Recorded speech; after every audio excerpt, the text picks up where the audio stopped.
ठरवलेला आहे, तर त्याप्रमाणे आपल्याला कमीत कमी 60 कोटीपर्यंत आपल्याला खर्च येणार.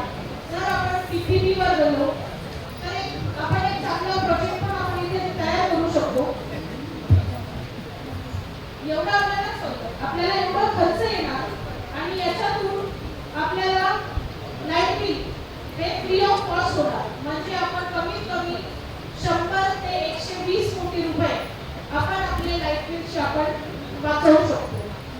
त्याच्यानंतर माननीय महापौर मॅडम, मला आपल्याला असं सांगायचं आहे की जर आपण कोणत्याही प्रायव्हेट मक्तेदाराकडून जे सोलर एनर्जी आपल्याला देत आहे, जर आपण त्यांच्याकडून सोलर एनर्जी घेतली तर आपण आजचा जो दर आहे तो 10 रुपये 35 पैसे पर युनिट आपण आज देतो त्यांना आणि त्याच्यामुळे आज आपलं लाईट बिल हे खूप जास्त आहे.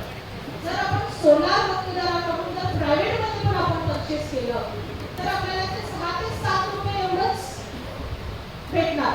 त्याच्यातून आपल्याला 30 ते 40 कोटी रुपये ॲट अर्जंट आपण पैसे आपले सेव्ह करू शकतो आणि आपल्या महानगरपालिकेला काम करण्यासाठी आणि अजून सुदृढ ठेवण्यासाठी आपल्याला नक्कीच मदत होणार आहे. आपण कंपनी म्हणून कमीत कमी 500 ते 600 ml एवढं पाणी आपण वापरतो आणि हे पाणी जेव्हा आपण वापरतो तर लोकांपर्यंत फक्त 240 ml एवढंच पाणी जातं. परंतु मी STP वर गेले होते आणि STP वर मी विचारलं की आपण किती पाण्याचं ट्रीटमेंट करतो, तर आपण 420 ml पाण्याचं ट्रीटमेंट करतो.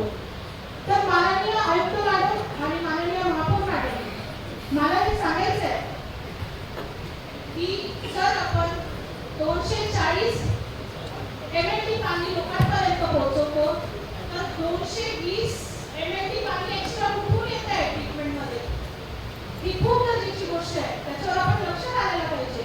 हे का होत आहे, हे ड्रेनेजमध्ये हे पाणी एवढं कुठून अवेलेबल आहे? कारण की मला असं वाटतं की जे वॉटर मीटर्स आहेत, बरेचसे वॉटर मीटर्स त्याच्यावर आपण लक्ष देत नाही.